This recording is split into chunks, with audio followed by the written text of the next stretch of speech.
Well, welcome back into the mid-Norfolk garden. Here we've got plenty of progress this week, despite the continued cold, damp and rainy weather that we had. Some of the flowering tree blossoms really starting to come into its own now. And one of the best little trees we've put in is this double white cherry, which is forming a lovely shaped small tree just in this aspect to the side of the pool.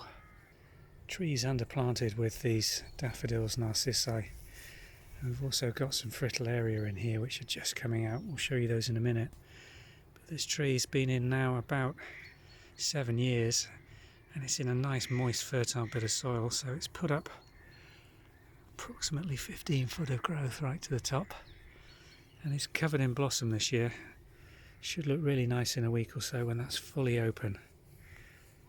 Most of these bulbs are just coming to the end of their flowering season, starting to get a smattering of bluebells that we've seeded into this area, and the fritillaria are really popping now.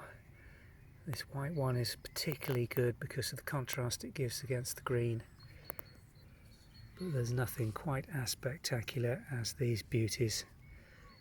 The purpley mauve, common variety, just gorgeous. Look at the colour in those.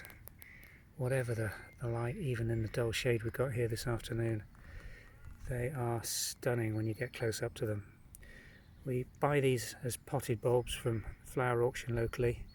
They're widely available in garden centres in a variety of colours, and in a moist bit of meadow or grassland or under a fruit tree they'll come back year after year. So really well worth considering as an addition to your planting for spring colour. Last little bits of flower from the primulas, just ending now, but following on is a spaniel and these bluebells. And this is a real mixed planting here with almost pink bells as well as the traditional blues. Now you'll notice these are quite short, stubby, not the real full heavy flowered type you'd get if these were growing in dappled shade in a beech woodland where they didn't have to compete for nutrients and light with the grass. But they'll do perfectly well here in this quite subtle form, and they've been planted here and seeding out for about 8 years now. We've still got narcissi coming on. This is one of the last varieties to flower in England, usually referred to by their colloquial name of paper whites. Still just coming up to bud. It's going to be another couple of weeks before we see colour in those opening up because the weather's just been so cold. The young rhododendrons on this bank have taken an absolute bashing. Just look what damage the night frosts have done to their buds.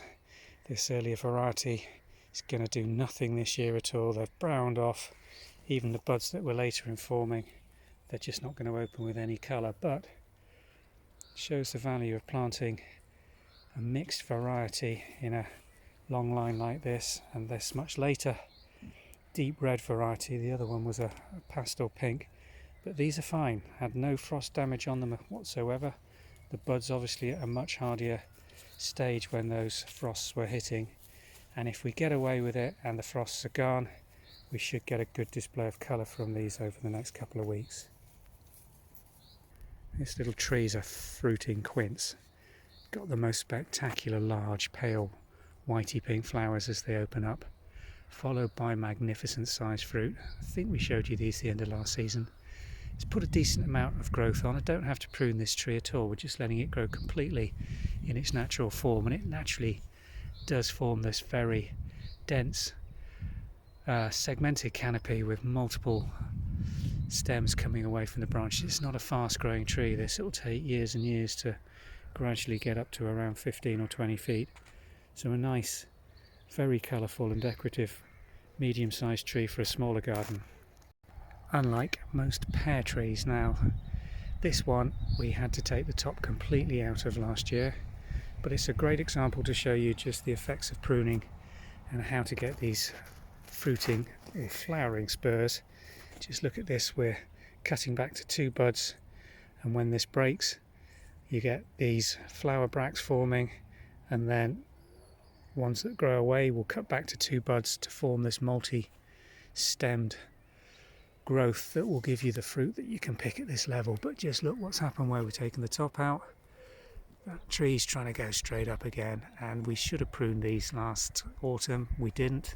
I'm going to do them now. I'm going to cut all these back to 2 buds, and I know it will knock it back, and it's not an ideal time of year to do it, but if you've missed the boat, get on and do it. It will do the tree no harm at all at this time of year. When it's in growth, it's less likely to get infection into the cut stems, so no need to paint them or cover them with any antibacterial or antifungal material. You should get away with it at this time of year.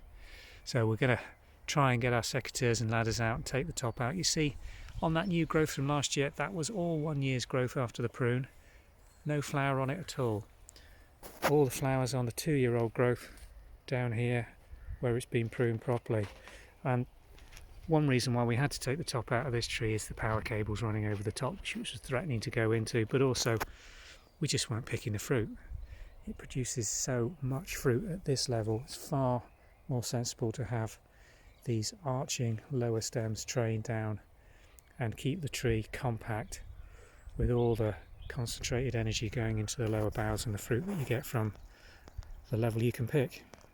And again, just to prove the point of good pruning and how it can affect the flowering and fruiting of an apple tree, this poor little thing's been in here about 4 or 5 years. It's planted in the most awful subsoil. I suspect an old tennis court at one stage, but compacted hardcore, and these trees really haven't got going to the way that they should. It may also be on a semi-dwarfing rooting stock. I can't exactly remember. We've lost the label on this, so there's no way of knowing. But even if that was the case, I'd expect much further growth from this, but it fruits fantastically. And with the deer netting that we've got on there to keep the bark in place, this little tree will take a very long time to reach maturity, but will come to no harm being effectively semi-bonsai during that period of growth. This long border on the back now, all the narcissi and daphs are just about over, the later ones just in the background there coming on still. But even the hyacinths now losing their colour. They've lasted an incredible long time into the middle of May this season with it being so cold. But now we've got a little hiatus until some of this herbaceous gets going. And we're going to try and pick over this border continuously over the next few weeks because there's quite a bit of bare earth.